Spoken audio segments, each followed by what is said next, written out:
Namaste, everybody. It is the Savage Beauty, the Queen Incarnate, Sahara Seven, and you're watching the Big Gold Belt Podcast.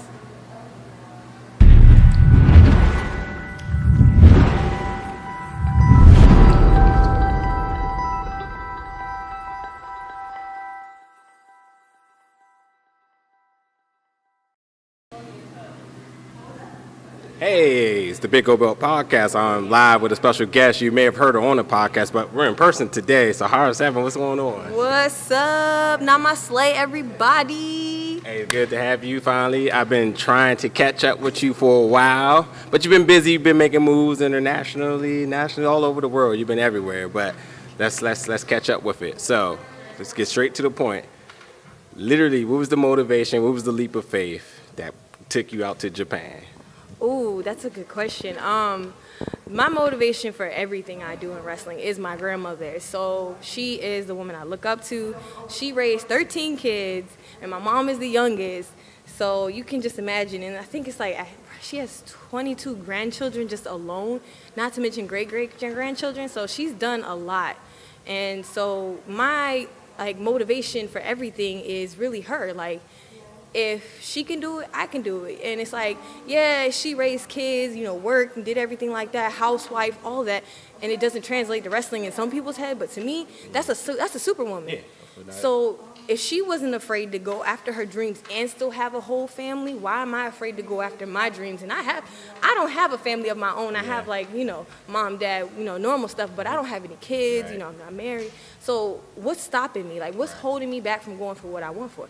And I just look at her and she's like, that's my inspiration. I can honestly tell you when I left Japan, the last show that I did in Japan was in the historic Corino Hall. Okay, right. And that victory in Corino Hall, victory or defeat, that show in Corino Hall, I literally broke down in tears, in the middle of the ring with the applause and everything like that. My senpai, my mentors, Joshi legends surrounding me. And the first thing I thought of was, Grandma, I did it. I made you proud. I did a thing that I said I was going to do just for you. So that's my motivation. Right on. Yeah, I remember, you were itching that you had big news. And I was just like, what could it be? You had it made here. You was a former MCW Women's Championship. So, pretty established here. But to hear that, I was just like, what? That's kind of that's a real big leap of faith. But you did make it out there. It was out there temporarily with Aja Perera, too. You guys were... You guys was cutting up out there, but if you could talk a little bit about that, the cultural difference, and also too the stable that you was in level 5. Oh man, okay. First off, shout out to Aja Perera. That's my sister. Little backstory about me and Aja Perera, real quickly. She was actually on my first international tour. We went to Canada. Okay. And we were in Canada for about a month and a half in the cold. We were like, oh, this is gonna be easy, springtime. No, it was freezing. And we formed this tag team called Canada's Most Hated.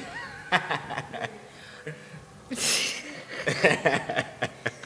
stuff we did was ridiculous, but teaming up with her again, going to Japan, she was there a little bit before I was, and so it was kind of like a welcoming present to have one of my sisters be there for me in Japan. So when I got there, it was kind of like, oh! Here we go again. So we walked everywhere. We did everything. Yeah. We tried everything. We learned the language. We pretty much had a good time. My first match in Japan was against Aja. Oh, okay. Yeah, they pinned the two Americans against each other, which we thought was hilarious. Right, we were like, okay, we're just gonna call the match in English. And they were just sitting there listening to us call the match and just laughing at us because we're both such goofballs and we're animated. Right. So we're like, doing all this stuff, and they're just, I know to them in a different language, it looks completely crazy. So that's, funny thing about me and Aja, but Japan, like I was saying, the language, believe it or not, they're so willing, at least, Marvelous and in the wrestling community of Japan, they're so willing to teach you. Even though they know you don't understand, they're so willing to teach you, so willing to show you their culture, and their culture is based on respect. And that's one thing I'm really big on is respect. Right on. So My senpai, Chigusa Nagai-san, I love her to death. Like, that is like my mom and father in Japan in one. And the girls at the Marvelous Dojo really, took their time to teach us words and languages and teach us locker room etiquette in their own language, even though they knew it was hard for us to pronounce or say correctly. We had fun, joking us every once in a while when we didn't say words correctly, but the fact that we were trying, it was just emotion that you were trying to be respectful to their culture. Right. They really, they show so much love. Like, you ever had that experience of a Southern hospitality? Oh, yeah. Yeah, that's pretty much the way I can describe it. It's, except for it's Japanese hospitality. Right. And they feed you nonstop. Like, they see us, like, as these big, like, Americans, like, not in a scary way, but they just see us like tall, statuesque. So they think that we eat more than they do. So they're always like, eat this, try this, Well fitting for a queen. Yeah, and I'm just like, sure, I'll try anything as long as it doesn't have nuts, because I'm allergic. But training every day is amazing. You get up, like, crack of dawn, you go out, you run, you do your physical training. When me and Aja were there together, we would get up and go to the gym, which was the dojo, which was right across the street from us. Nice. Literally didn't have to go far. There was no excuse unless you were absolutely sick. But which I did get sick one time, but it wasn't that bad. But right across the street, and you can lift weights until about 11 o'clock. At 11 o'clock, you're allowed to go in, eat breakfast, which key is you want to eat a light breakfast, people. You don't want to eat like, sausage, eggs, bacon, blah, blah, blah. Because then you're going to be hurting when you go to training. And especially the way Nagaya-san ran training and Takumi ran training. Like, it's running the ropes for 3 minutes. Most people don't think that's hard. That's hard. I can imagine. Running the ropes with perfect technique for 3 minutes, then taking like 6 or 7 bumps repetitively, the same 4 bumps repetitively until they say stop for 3 minutes. Like, tell me that doesn't sound like you just already want to, like, just... Yeah. And then you still got to go through, grappling. And over there, I said it on Twitter. I think a lot of people were shocked when I said it because I'm such a polite person in person. But I was like, look, I'm tired of this disrespect in the U.S. I was like, from some of these girls. I was like, I just had the best, like, shoot wrestling experience of my life. Rolling around with some of those girls in Japan, like, shoot wrestling them, like, grappling like them. Yeah. Bruh, they may look small, they're strong. And the thing is, I was like, look, I'm coming back from Japan. I said, you stiff me, I give you a receipt and you continue. I said, guess what? I'm a shoot wrestle you. I was like, there's no apologies gonna be given. I'm tired of the disrespect. Y'all need to play nice. Yeah, a lot of people had you on the radar. Is like, watch out for it. She's coming back.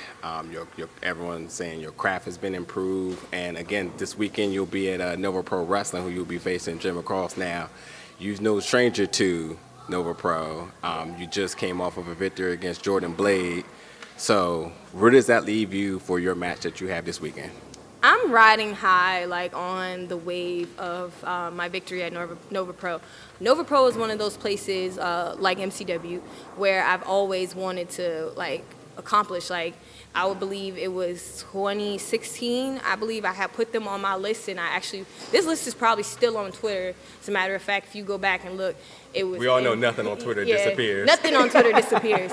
But it was MCW and Nova Pro Wrestling. I wanted to get into some more promotions closer to home so that way my friends and family could come. And so basically, I think last year I really broke through the ceiling and achieved both of those at the same time. And when they both happened for me, I was like, ah!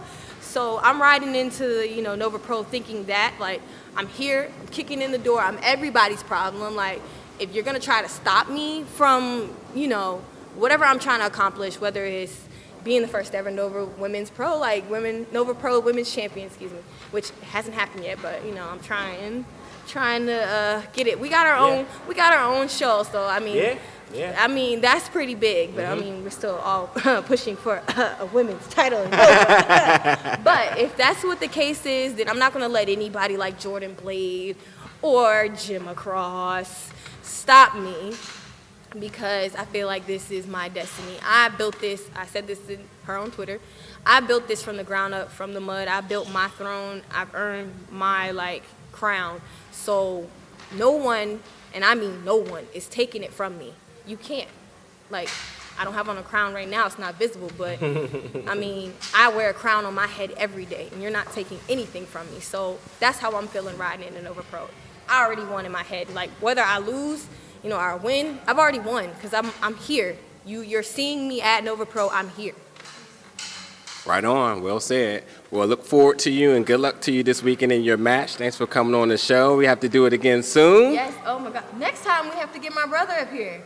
We gotta do. Oh man. Boy, could you imagine that? Oh yeah, man. We gotta talk about. Oh God, you guys gotta tune in for that. 'Cause that's, I just want to hear all the holiday stories. bruh, I know the food goes down. He eats everything. Like, he eats everything and don't leave nothing for nobody. Like, oh my imagine. God. And he tries to, sometimes, like, do you know he had the nerve, speaking of Nova Pro, he had the nerve to comment, oh yeah, Jim is cute and all, but it's a shame my sister's gonna have to break her in half.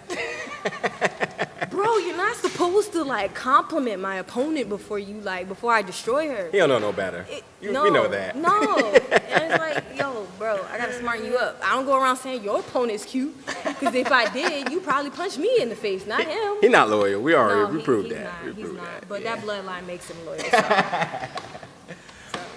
Well, look, thanks for tuning in, and we'll catch up with you soon, for sure. Yeah, for sure. Thank you for tuning in, family. Big Gold Belt Podcast. Namaste, I'm out.